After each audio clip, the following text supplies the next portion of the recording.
Moving on to the markets now, supply chain disruptions are still playing a big role in agriculture, and a recent strike with John Deere could compound some of these problems for crop producers as well. Joining me this week to discuss those issues and more is Iowa State University Extension Ag Economist Chad Hart. Chad, thanks for taking the time to join us today. Oh, it's my pleasure to be with you. Well, let's get into the latest crop progress report. Harvest progress numbers seem to be down in some areas compared to this time last year. What was your take on how things are looking nationally for corn and soybeans thus far? Well, as you're looking at this crop, the idea is USDA is telling us on the corn and soybean side, we're looking at record crops. That tends to slow things down a bit. When we compared to last year was a little bit smaller crop. Both years we were dealing with droughts, but the idea is last year it gave us the opportunity to get in the fields really early. And so this year is a more, let's call it normal pace. It's still quicker than normal, but still, when you're dealing with the potential of a 15 billion bushel corn crop and a 4.48 billion bushel soybean crop, those yields slow things down. And when we look at the flip side of this, like the winter wheat market, we're seeing those plantings take some time as well because of the slower harvest happening as well there. That's sort of, if you will, everything is slowing down. It's not just supply chains that are doing it. And Chad, on my last check, corn futures were trending down as soybeans were on the upswing after taking a big hit from last week's WASDE report. Can I get your thoughts on how these prices have fluctuated since the release of that report? Sure. And when you think about the corn and soybean markets with the WASDE report, both crops came in, larger than earlier estimates, and I think a little bit bigger than the trade was sort of hoping for, and so that did put some downward pressure on both of those markets. Now, since then, we've been watching, and I'd say this is the period of time when we start to see traders start to concentrate more on the usage side of the equation. So we're watching for those export reports, especially the daily reports that come in with the larger sales. And every time we get a reinforcing shot of news, like in this case last Friday we got China was nibbling into the soybean market again, that put a little positive pulse in that market. And I think that's the big key as we're looking at both these markets right now, is they're looking for that positive news story to help offset the large harvest numbers that we're talking about coming in. And wheat was a bit of a shining star in the latest WASDE report. Where do we stand with planting progress so far, and how has the market been reacting?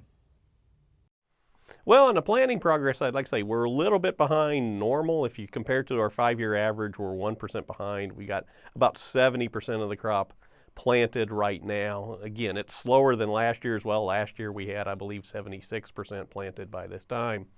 But the reason it was a shining star coming out of the WASDE report was it was the one crop where we got smaller production numbers than we were anticipating. Where corn and soybeans had those larger numbers, wheat especially came down a little bit, not only domestically, but most importantly, internationally.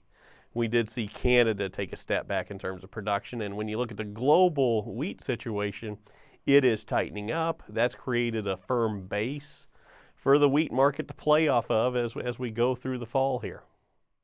And Chad, I'd like to take just a moment to examine the strike currently taking place with John Deere.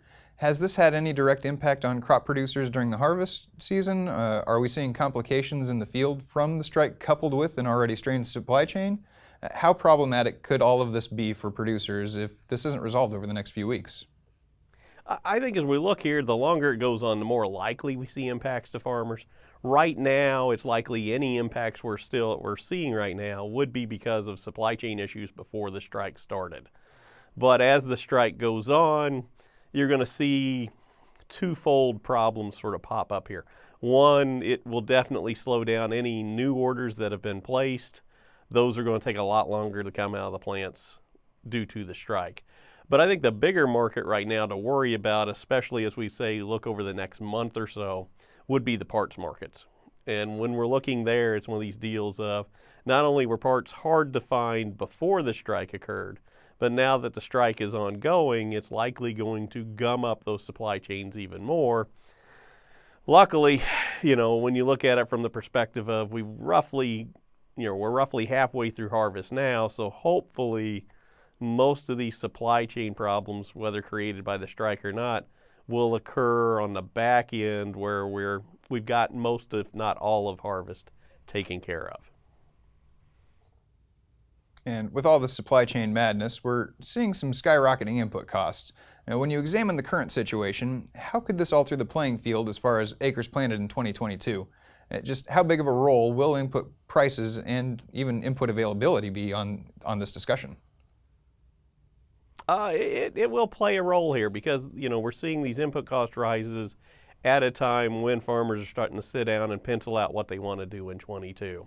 So they're seeing not only, higher land costs as we look out there, but higher machinery cost, higher seed cost, higher fertilizer cost. And we know that that does have an impact on their production choices as we're looking forward. Probably if you want a historical parallel to fall back on, it's probably looking all the way back to 2012, 13, 14. That's a period of time where we were seeing very strong input cost rises as well, and we did see a definite shift in acreage moving towards soybeans away from corn in order to offset some of those higher production costs. And Chad, before we run out of time today, do you have any marketing or risk management advice that you'd like to impart on our viewers? Well, I think the biggest thing as we're looking right now is farmers are really sitting actually in a fairly good spot. Even with all the things we've discussed here today, the idea is we're still looking at $5 corn on the board for quite some time, all the way out into 2023. We're seeing beans hold in this $11.50 to the $12 range as we look out there again, all the way out to 2023.